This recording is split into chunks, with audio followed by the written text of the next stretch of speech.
As a cinephile who has spent countless hours immersed in the rich tapestry of cinematic history, I can confidently say that Al Pacino is undoubtedly one of the most captivating and iconic figures to grace the silver screen.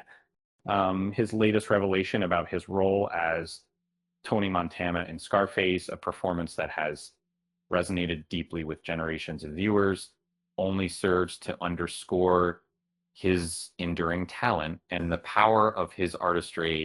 And speaking during the promotion of his autobiography, Sonny Boy, um, Al Pacino expressed his belief that one of his most memorable roles, which he feels should have earned him additional Oscar, was that of Tony Montana, the ruthless drug kingpin from Brian De Palma's classic film, Scarface. Um, as a film enthusiast, I can't help but reminisce about the iconic character Tony Montana, portrayed brilliantly by Al Pacino in the movie Scarface. Despite being one of Pacino's most memorable roles in his illustrious career, this masterpiece was overlooked by the Academy. Interestingly enough, the film was actually nominated for a Razzie, the worst category at the fourth Golden Raspberry Awards for Worst Director. However, Al Pacino himself has expressed that the role in Scarface was unjustly neglected, considering his exceptional performance in this classic film. It possesses a certain quality.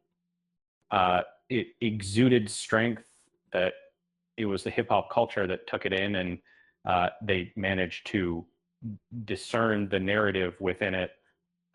I would have liked to have even got nominated for that one.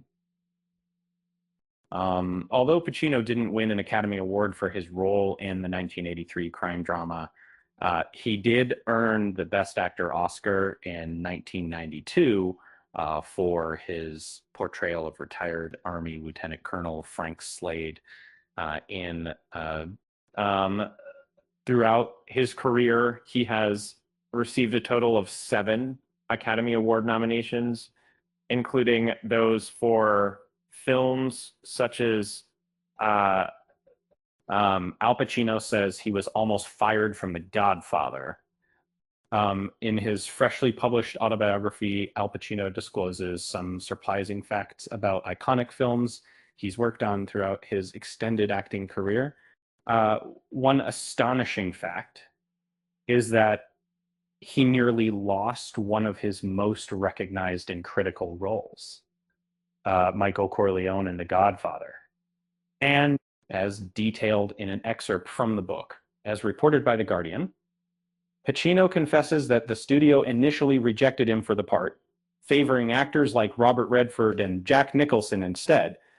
Initially, Paramount Studio had other actors in mind for Michael Corleone, such as Jack Nicholson, Robert Redford, Warren Beatty, and Ryan O'Neal. However, the character was described in the book as small, dark-haired, with a delicate handsomeness that didn't pose a threat to anyone.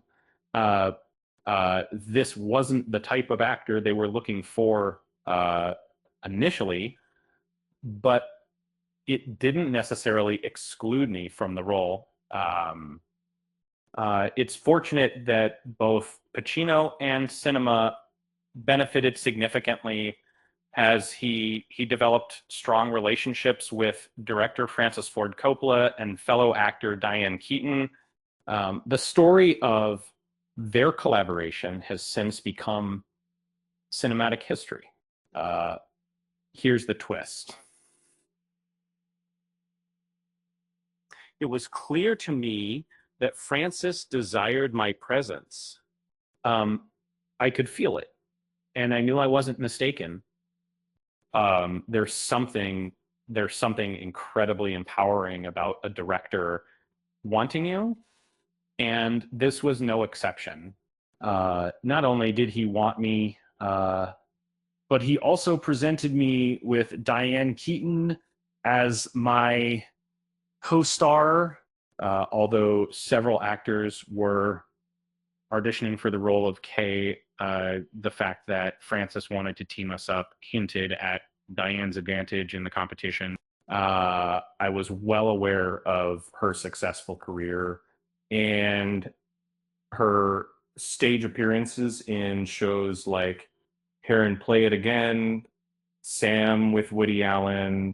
A few days prior to our screencast, I encountered Diane at a bar in Lincoln Center, New York City, and we immediately connected, finding each other amusing and easy to converse with. In that moment, she felt more like a friend and an ally than just a co-star.